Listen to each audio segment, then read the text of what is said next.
నియోజకవర్గం పిడుగురాల పట్టణంలో TDP party కార్యాలయంలో మహాత్మా గాంధీ 155వ జయంతి కార్యక్రమంలో నివాళులర్పించారు ఎమ్మెల్యే ఎరపతినేని శ్రీనివాసరావు. ఈ కార్యక్రమంలో గాంధీజీ చిత్రపటానికి పూలమాలలు వేసి నివాళులు అనంతరం ఆయన మహాత్మా గాంధీ గురించి మాట్లాడుతూ స్వాతంత్ర సంగ్రామంలో భారతదేశానికి ఆయన చేసిన సేవలు మహోన్నతమైనవని, అన్ని దేశాలకు ఆదర్శంగా నిలిచారని అన్నారు. ఆనాటి రోజులలో ఎందరో మహానుభావులు తెల్లదొరలను తరిమికొట్టడానికి పోరాటం చేశారు అని ఆయన అన్నారు. జాతిపిత స్వాతంత్ర సంగ్రామంలో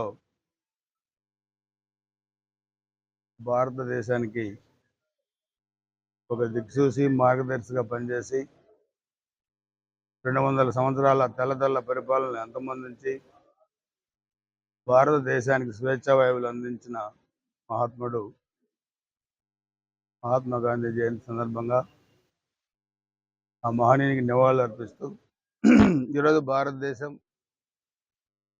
ఒక ప్రజాస్వామ్య దేశంగా ప్రపంచంలోనే ఈ స్థాయిలో ఉందంటే ఆనాటి నాయకుల నిస్వార్థమైన సేవ,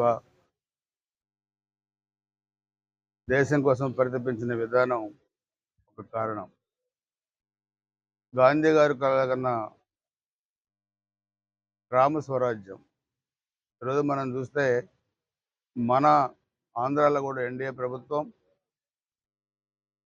చంద్రబాబు నాయుడు గారు ముఖ్యమంత్రిగా, పవన్ కళ్యాణ్ గారు ఉప ముఖ్యమంత్రిగా, భారతీయ జనతా పార్టీ 3 పార్టీల కలయికతో ఏర్పడిన ఎన్డీఏ ప్రభుత్వం గ్రామాల అభివృద్ధి కూడా పనిచేస్తూ ఉంది.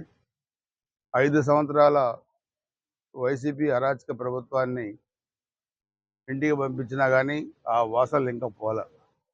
ఆర్థికంగా పతనావస్థకు తీసుకుపోయిన ఆంధ్రప్రదేశ్ని ఈరోజు గట్టెక్కించి మరలా ముందుకు తీసుకెళ్లే పనిలో ఈ ప్రభుత్వం కూడా ఉంది. సో గ్రామాలు వెన్నెముక దేశానికి. గ్రామాలు పరిష్టంగా ఉంటే దేశం కూడా బాగుంటుంది. అటువంటి గ్రామ స్వరాజ్యాన్ని పటిష్టంగా ముందుకు తీసుకెళ్లే దానికి మా ప్రభుత్వం కూడా పనిచేస్తూ ఉంది.